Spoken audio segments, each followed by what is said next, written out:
نصلی علی رسولہ الکریم اما بعد۔ معزز سامعین اور عزیز نوجوان، تاریخ انسانی کا مطالعہ کرے تو ایک حقیقت روز روشن کی طرح آیا ہوتی ہے کہ وقت کبھی ایک حال پر قائم نہیں رہتا۔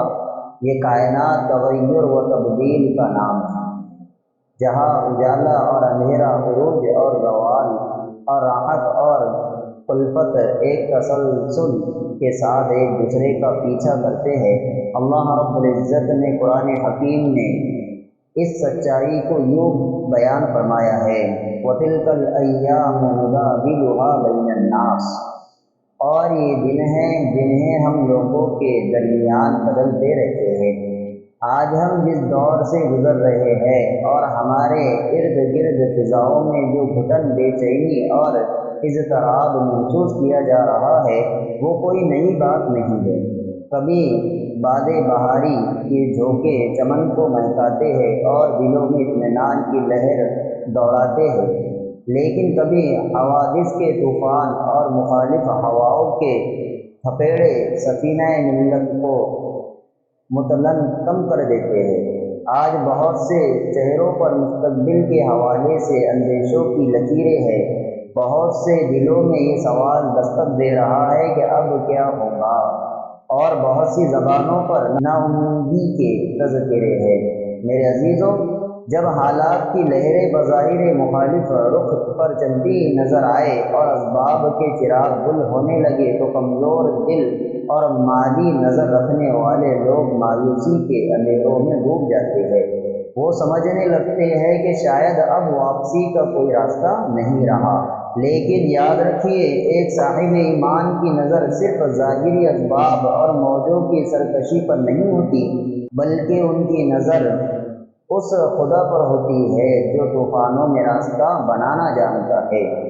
موجودہ حالات ہمارے لیے ماتم کرنے یا خوف زدہ ہو کر گوشہ نشین ہو جانے کے نہیں ہے، بلکہ یہ لمحات رجوع الی اللہ کے ہے۔ یہ وقت اپنی صفوں کی درستی، اپنے ایمان کی جدید اور اپنی حکمت عملی کے از سر نو جائزے کا ہے۔ اللہ تعالیٰ جب اپنے بندوں کو آزماتا ہے تو اس کا مقصد انہیں توڑنا نہیں بلکہ انہیں کندن بنانا ہوتا ہے۔ میرے عزیزو، ہماری پریشانیوں اور خوف کی سب سے بڑی وجہ یہ ہے کہ ہم نے اپنی نظریں صرف اسباب پر جمع رکھی ہے۔ ہم سمجھتے ہیں کہ جس کے پاس عددی اکثریت ہے، جس کے پاس اقتدار کی کرسی ہے یا جس کے پاس طاقت کے وسائل ہے، وہی زمین پر ہر چیز کا مالک مختار ہے۔ لیکن ایک صاحب ایمان کے لیے یہ سوچ اس کے عقیدے کی بنیادوں کو ہلا دینے والی ہے۔ قرآن کریم نے جس حقیقت کو سب سے زیادہ دہرایا ہے وہ توحید فی الحاکمیت ہے۔ ارشاد باری تعالی ہے، قل اللہم مالک الملک تؤتی الملک من تشاء وتنزع الملک ممن تشاء وتعز من تشاء وتذل من تشاء بیدک الخیر انک علی کل شیء قدیر۔ کہہ دیجئے کہ اے اللہ، تو ہی سلطنت کا مالک ہے، تو جسے چاہے سلطنت دے اور جس سے چاہے سلطنت چھین لے، تو جسے چاہے عزت دے اور جس سے چاہے ذلت دے، تمام بھلائی تیرے ہی ہاتھ میں ہے، بے شک تو ہر چیز پر قادر ہے۔ یہ آیت ہمیں یہ بتاتی ہے کہ اقتدار کسی کی ذاتی میراث ہے، نہ مستقل ملکیت۔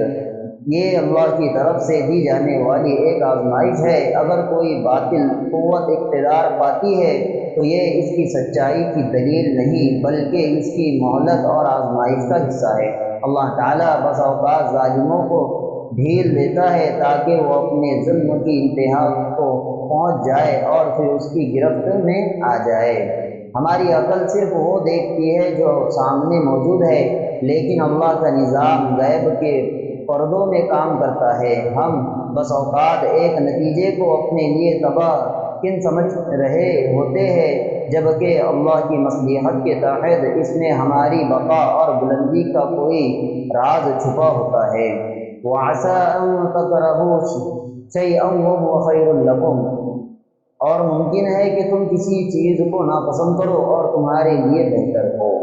تاریخ شاہد ہے کہ جب بھی حق پر بظاہر زمین تنگ کی گئی غیب کے نظام نے وہی سے راستے نکالے۔ کیا فرعون کے گھر میں موسیٰ علیہ السلام کی پرورش غیب کے نظام کا کرشمہ نہیں تھا؟ کیا ہجرت کی وہ رات جب دشمن گھر کو گھیرے ہوئے تھے اللہ کی غیبی حفاظت کی علامت نہیں تھی؟ یاد رکھیے، جب مادی تدبیریں فیل ہو جاتی ہے وہی سے اللہ کی نصرت کا آغاز ہوتا ہے۔